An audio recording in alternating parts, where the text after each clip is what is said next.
Bonjour encore une fois, chers étudiants, chères étudiantes, tous ceux qui ont tendance à suivre ma chaîne dans cette vidéo, bien sûr qui correspond à la demande de certaines de vous. Donc j'ai essayé de vous parler un petit peu des figures de style, bien sûr, chose dont vous avez et dont vous aurez besoin, et pour l'examen régional, et même pour les étudiants peut-être de faculté, ils auront besoin de ça parce que c'est pas tout le monde qui le sache.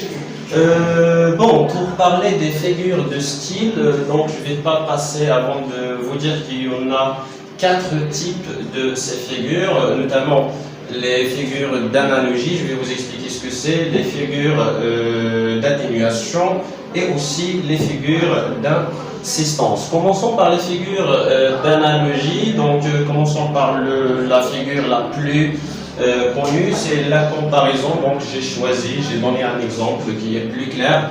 Donc elle est plus belle que sa sœur. Donc c'est une comparaison que j'ai fait entre deux éléments, entre le sujet qui est elle et sa sœur. Donc j'ai bien dit que sa sœur est moins belle qu'elle. Donc là il y a une comparaison qui a été faite entre deux personnes avec un moyen de comparaison qui est plus, donc et plus belle que, donc plus que, ça c'est le moyen de comparaison.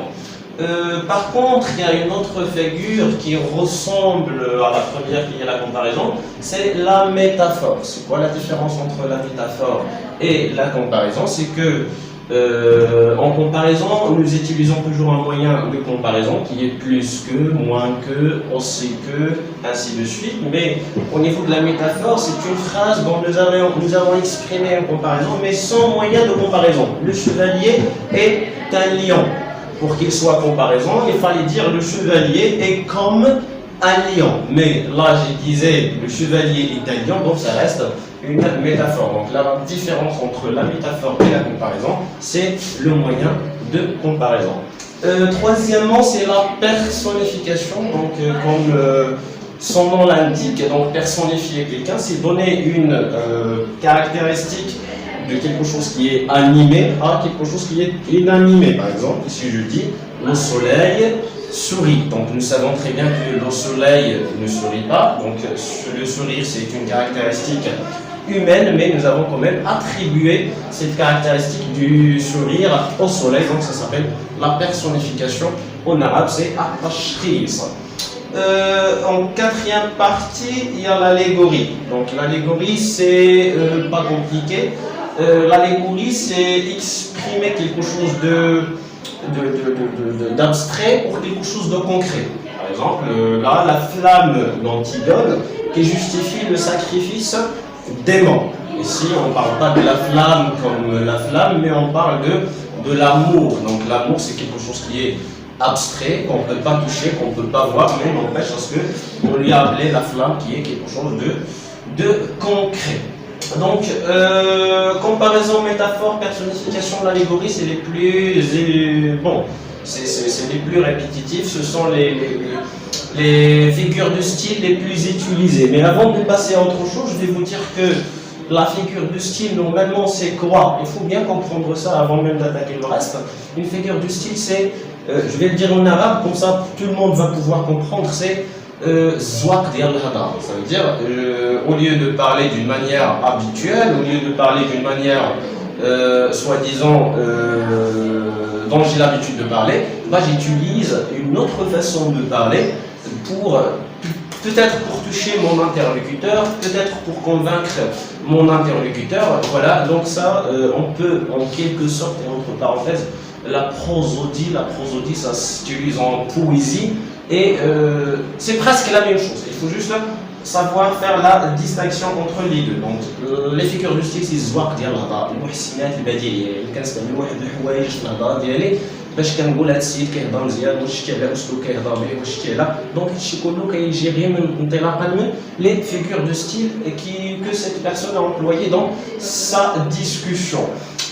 Passons aux deuxième catégorie de figures du style, c'est les figures d'atténuation. Donc les figures d'atténuation, il y en a deux. Il y a la litote. Donc la litote, c'est pas compliqué aussi. Il n'est pas moche.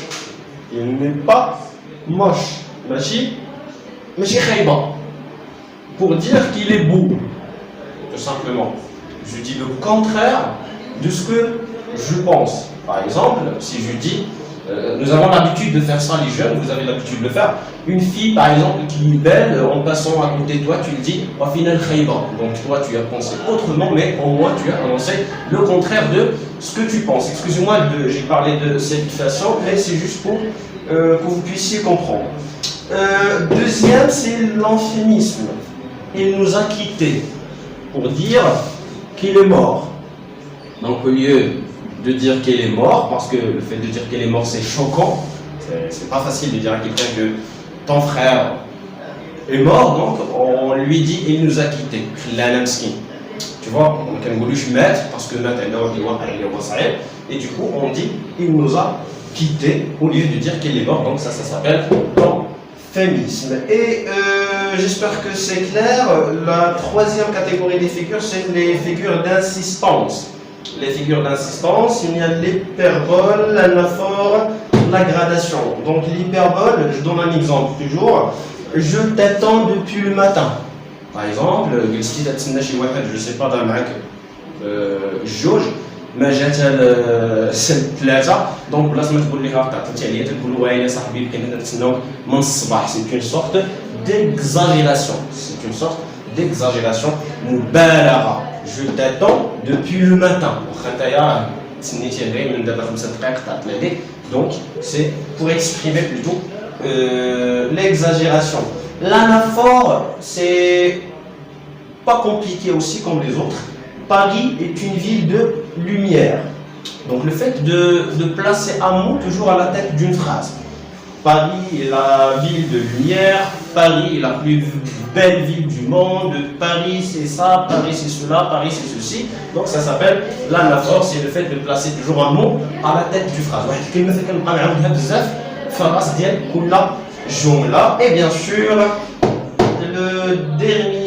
la dernière figure, en parlant des figures d'assistance, c'est la gradation. La gradation aussi, c'est comme son nom l'indique, c'est le fait de dire par exemple, il marche, il court, et il vole. Il y a toujours une évolution dans ce qu'il fait. Donc il y a la gradation, ça c'est descendant parce qu'on peut, il marche, il court, il vole. Par contre, on peut dire aussi, elle tombe malade, elle agonise, elle meurt. Ça veut dire ascendante et descendante, donc ça s'appelle la gradation. Et bien sûr, la quatrième et la cinquième partie des figures de style, donc c'est ce que je vais voir dans la deuxième partie de la vidéo.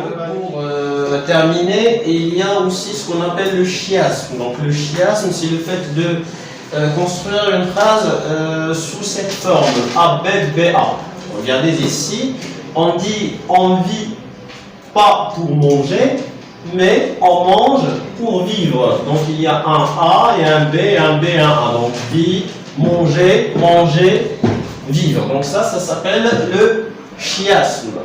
Il y a aussi ce qu'on appelle les numérotations. Donc aussi c'est pas compliqué, il faut juste retenir ça et essayer de comprendre.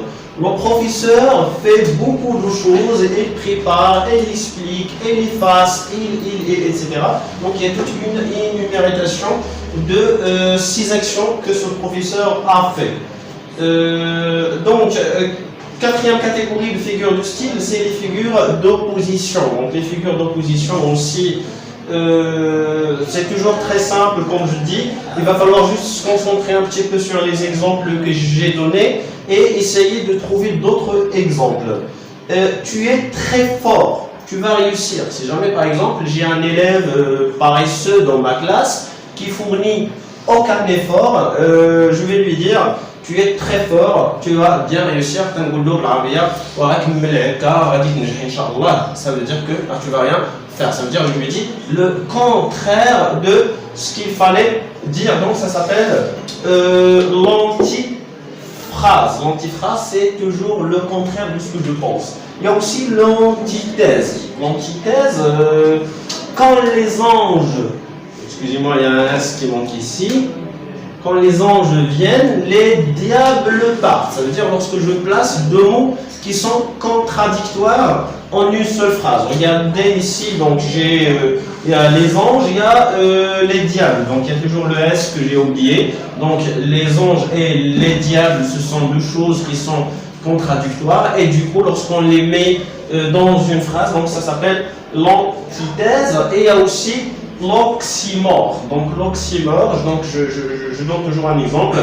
Le fait de dire deux choses qui sont opposées, deux contraires pour exprimer une seule réalité. Lorsque je dis une nuit blanche, Laylatun bayda, nous savons tous que la nuit n'est pas blanche, mais quand même, on peut dire, et on le dit, une nuit blanche. On peut aussi dire un sourire triste. Là, imaginez bien, normalement, le sourire, c'est le symbole du bonheur, mais ici, il y a une phrase qui dit le sourire triste, donc c'est deux contraires pour exprimer une réalité, donc ça s'appelle l'oxymore. Et dernièrement, et la dernière catégorie des figures de style, c'est les figures de remplacement, dont on a la métonymie, excusez-moi, donc la métonymie, la synecdoque et aussi la périphrase. C'est pas aussi compliqué, donc retenez juste les exemples que j'ai donnés, donc j'ai choisi des bons exemples qui vont vous permettre pas seulement de comprendre, mais aussi d'aller construire d'autres. Marrakech se lève à 8 heures. Lorsque je dis Marrakech se lève à 8 heures, donc Marrakech, c'est pas Marrakech qui se lève à 8 heures, mais c'est les habitants de Marrakech qui se lèvent à 8 heures, ou bien lorsque je dis j'ai bu 3 verres, ou là j'ai mangé 3 assiettes. Donc lorsque je dis j'ai mangé 3 assiettes, je n'ai pas mangé les assiettes, mais j'ai mangé ce qui est dans les assiettes. Donc ça s'appelle la métonymie. Oui, effectivement, ça s'appelle la métonymie. Et la synecdoque, c'est le fait de dire un peu pour exprimer le tout. Lorsque je dis par exemple, j'ai demandé la main d'une fille. Je n'ai pas demandé seulement la main d'une fille, mais j'ai demandé toute la fille. Donc là, ça s'appelle la synecdoque. Et enfin, il y a la périphrase. Donc la périphrase aussi, il ressemble un petit peu, si vous voulez, aux métonymies. Lorsque je dis par exemple, au lieu de dire Marrakech, je dis la ville rouge. Au lieu par exemple de dire, je sais pas, l'Europe, je vais dire le continent, ou là le vieux continent. Donc c'est ce qui concerne les figures du style les plus utilisées. Je ne suis pas en train de vous dire que ce qui existe, il y en a beaucoup de figures de style. Peut-être vous allez pouvoir les découvrir au fur et à mesure. Mais ce dont vous avez besoin pour s'étaler, surtout ceux qui sont lycées pour la première année du baccalauréat, essayez impérativement de retenir tout ce que je viens de vous expliquer. Bien sûr, si vous avez peut-être des questions en ce qui concerne le sujet, n'hésitez pas bien sûr de m'écrire dans la barre de commentaires. Moi, ça me fait énormément plaisir toujours de répondre à vos questions. Chose que je n'arrête pas de vous demander, bien sûr, si vous êtes nouveau dans la chaîne, n'hésitez pas de vous abonner en cliquant sur la cloche qui est juste à côté. Et bien sûr, n'hésitez pas de partager la vidéo avec vos amis, avec vos copains, avec vos frères sur les sites de réseaux sociaux. Comme ça, tout le monde va pouvoir bénéficier de l'information. Et bien sûr, tout le monde va pouvoir aussi comprendre et répondre à l'examen et avoir une excellente note. Et d'ici, il ne me reste qu'à vous remercier encore une fois pour votre attention. Et je vous dis, ne regardez pas la vidéo lorsque vous êtes dans la rue. Sortez tout de suite la vidéo et vous pouvez la répéter et la revoir lorsque vous êtes chez vous ou dans un endroit tranquille parce que vous avez besoin de comprendre. Comme d'habitude, je vous dis, prenez soin de vous et bye bye.